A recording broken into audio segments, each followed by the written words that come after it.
After this, he went down to Capernaum with his mother and brothers and his disciples. There they stayed for a few days. When it was almost time for the Jewish Passover, Jesus went up to Jerusalem. In the temple courts, he found people selling cattle, sheep, and doves, and others sitting at tables exchanging money. So he made a whip out of cords and drove all from the temple courts, both sheep and cattle. He scattered the coins of the money changers and overturned their tables. To those who sold doves, he said, "Get these out of here. Stop turning my Father's house into a market."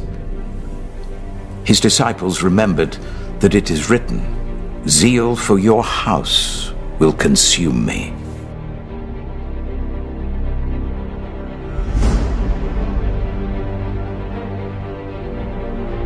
The next day Paul and the rest of us went to see James, and all the elders were present.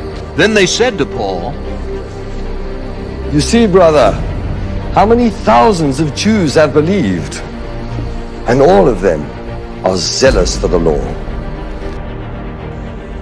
And the Lord said, "Listen to what the unjust judge says.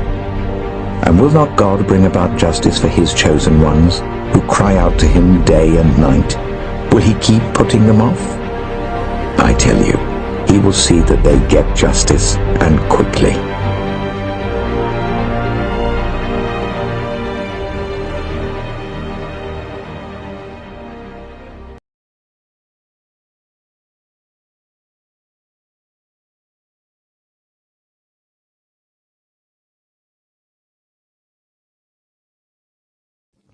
Blessed are you who are poor, for yours is the kingdom of God. But woe to you who are rich, for you have already received your comfort. A dispute also arose among them, as to which of them was considered to be greatest. Jesus said to them, "The kings of the Gentiles lord it over them, and those who exercise authority over them call themselves benefactors.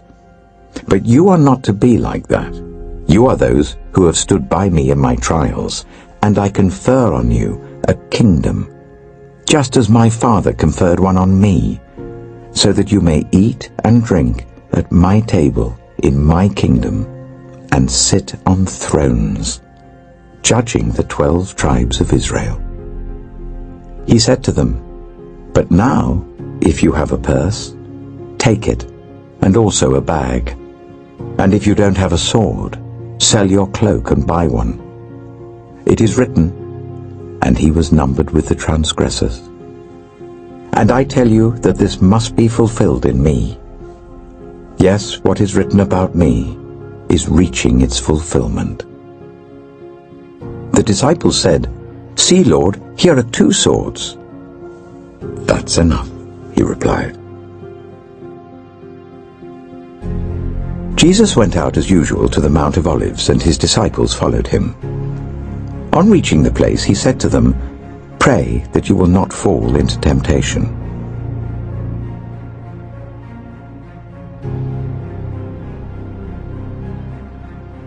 While he was still speaking, a crowd came up, and a man who was called Judas, one of the 12, was leading them. He approached Jesus to kiss him, but Jesus asked him, "Judas, are you betraying the Son of Man with a kiss?" When Jesus' followers saw what was going to happen, they said, "Lord, should we strike with our swords?" And one of them struck the servant of the high priest, cutting off his right ear. But Jesus answered, "No more of this." Then Jesus said to the chief priests, the officers of the temple guard, and the elders who had come for him, "Am I leading a rebellion, that you have come with swords and clubs? Every day I was with you in the temple courts, and you did not lay a hand on me. But this is your hour, when darkness reigns." Then, seizing him, they led him away and took him into the house of the high priest. Then the whole assembly rose and led him off to Pilate.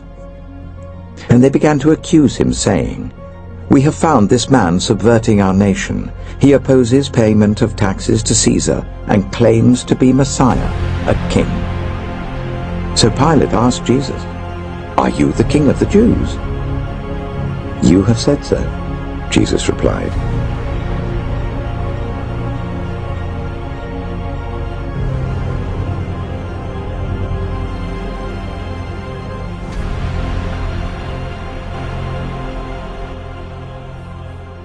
After his suffering, he presented himself to them. He gave them this command: "Do not leave Jerusalem, but wait for the gift my Father promised." Then they gathered around him and asked him, "Lord, are you at this time going to restore the kingdom to Israel?"